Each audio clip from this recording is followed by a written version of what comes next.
Hi friends, ఇప్పుడు వచ్చేసి evening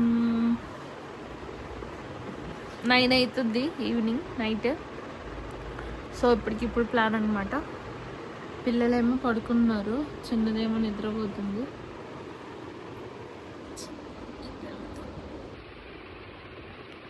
ఈ వేళ ఎలా మానిపించాలో చెప్పండి మీరు.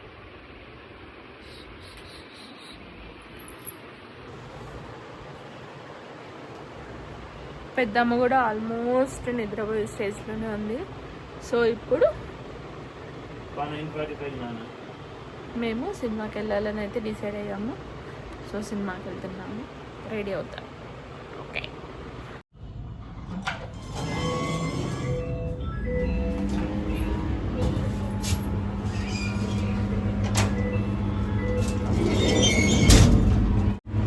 ఆయన అయితే కింద వెయిట్ చేస్తున్నాడు, నేనైతే దిగేస్తున్నాను. పెద్దదైతే మేల్కొనే ఉంది, ఎక్కడికి వెళ్తున్నారు ఏంటని అడిగింది. సో దాన్ని మాటల్లో పెట్టి బయట తలుపేసి అయితే వచ్చాను. చూడాలి మళ్ళీ రేపు పొద్దున లేచిన తర్వాత ఎట్లా రియాక్ట్ అవుతుందో క్యాప్చర్ చేస్తాను.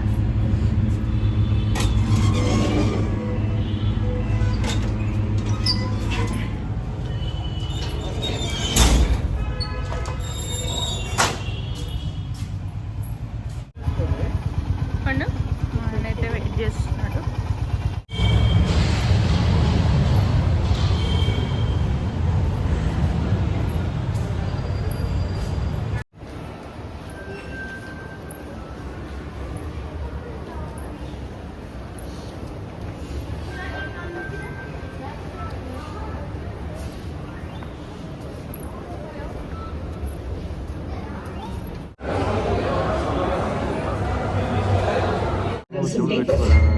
ఎంచుకోండి, ఇంకా వేసుకోండి.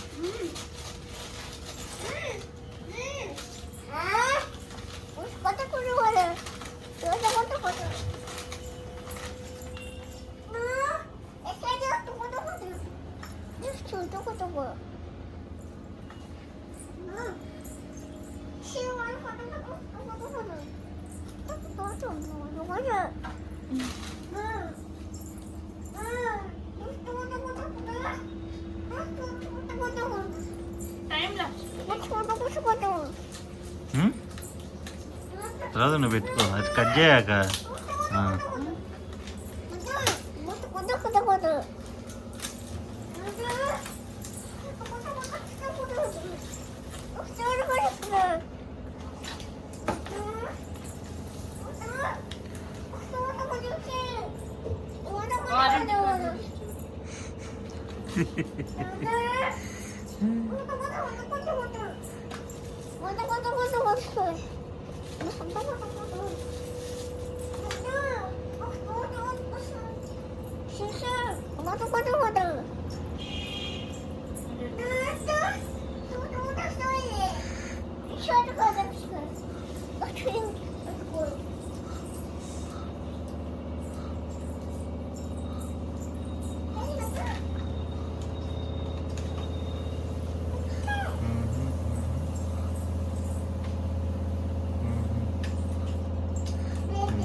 పైది రాదు.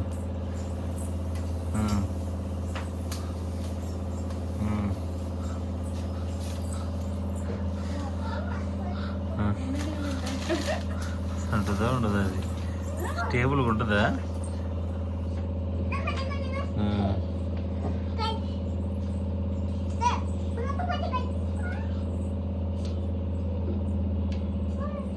హాయ్ సత్య.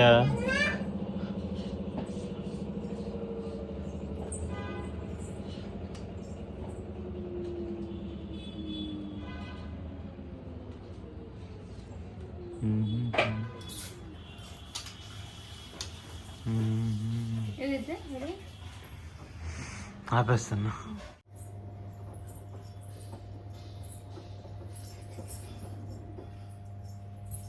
గుండు క్యాచ్.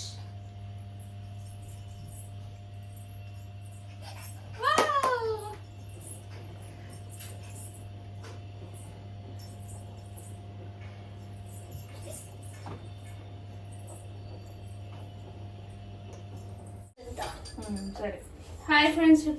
Hi friends. ఈరోజు మేము ఎగ్ కర్రీ చేస్తున్నాం. ఎగ్ కర్రీ కాదు, మునక్కాయ ఎగ్ కర్రీ. మునక్కాయ ఎగ్ కర్రీ చేస్తున్నాం. దానికి ఎగ్ వేస్తున్నాం గాయ్స్.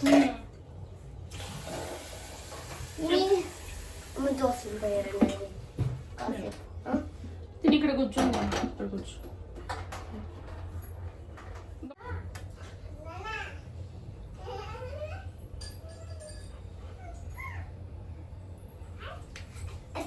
Like me, I'm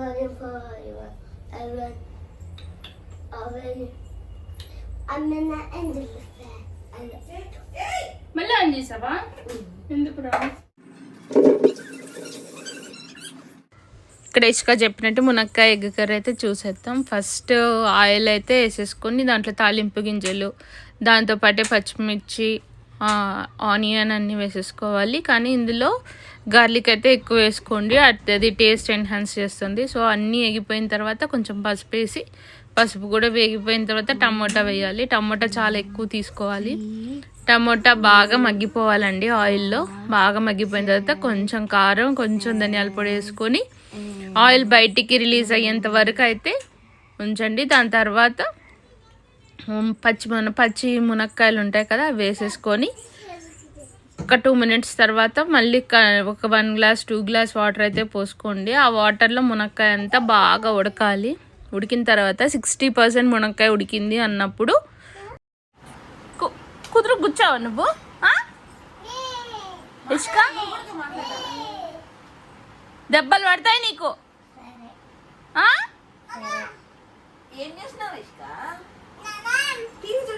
దెబ్బలు పడతాయి. ఎందుకు మీ అక్క నరిచానా?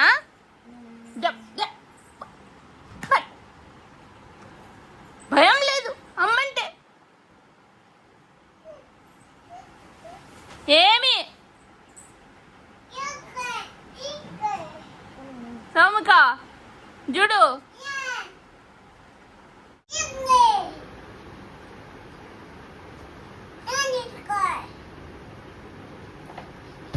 ఇసుక దూరం ఉండి చూడు, దూరం ఉండి చూడు.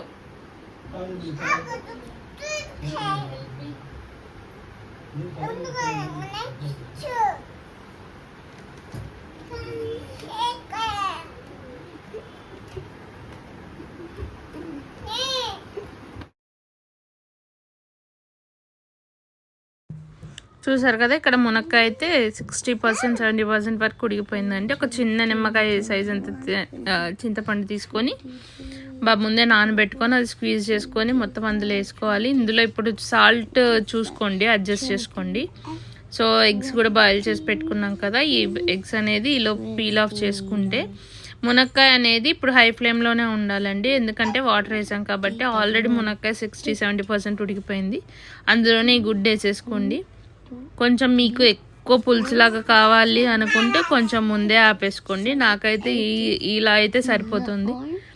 సో ఎప్పుడైనా సిల్వర్ వాటిల్లో ఇలాంటి చింతపండు పులుసు వేసి చేసినప్పుడు పక్కకి స్టీల్ దాంట్లోకి తీసేసుకోవాలండి. లేదంటే రెండిటికి రియాక్షన్ జరిగి అది ఉప్పు అయితే అది సిల్వర్ రియాక్షన్ అయితే వచ్చేస్తుంది. సో సిల్వర్ దాంట్లో నుంచి స్టీల్ దాంట్లోకి అయితే మార్చేస్తున్నాను. ఎగ్స్ విరిగిపోతాయి కదా ఎక్కువ అట్లానే వేసేస్తే. సో అందుకని ఫస్ట్ ఎగ్స్ అయితే వేసేసుకొని తర్వాత మునక్కాయ అయితే వేస్తున్నాను. ముందుగా ఎవరైతే మన ఛానల్ చూస్తున్నారో దయచేసి సబ్స్క్రైబ్ చేసుకోండి అబ్బా ప్లీజ్. మీరు ఇచ్చే ఒక చిన్న సపోర్ట్ వల్ల ఇంకా చేయాలన్న మోటివేషన్ అయితే ఉంటుంది. మొత్తం ఒక గిన్నెలోకి తీసేసుకున్న తర్వాత ఇప్పుడు పిల్లలకి మా హస్బెండ్కి మా అమ్మకి అయితే అన్నం పెట్టేస్తాను. సో మీకు లాస్ట్లో ఫైనల్గా ఎలా ఉందో మా ఆయన రివ్యూ ఇస్తాడు చూడండి. మీరందరూ ఏమేమి కర్రీస్ చేసుకున్నారు? సో సాటర్డే సండే 2 రోజులు హాలిడేస్ వచ్చాయి. ఇంట్లో పిల్లలతో అయితే అదిరిపోతుంది. బాబా బ్యాక్గ్రౌండ్ వాయిస్లో ఏదన్నా మీకు పిల్లల సౌండ్ వినిపిస్తే దయచేసి ఇగ్నోర్ చేసేయండి. సో నేను చేసిన మునక్కాయ ఎగ్ కర్రీ ఒకసారి అయితే మీరైతే ట్రై చేయండి. ట్రై చేసి ఎలా ఉందో దయచేసి కమెంట్ చేయండి ఫ్రెండ్స్. సో లాస్ట్లో రివ్యూ టైం ఇది. ఇక్కడ మా హస్బెండ్ని టేస్ట్ ఎలా ఉంది అంటే యాజ్ యూజువల్ బాగానే ఉందన్నాడు. అంతే, బాయ్.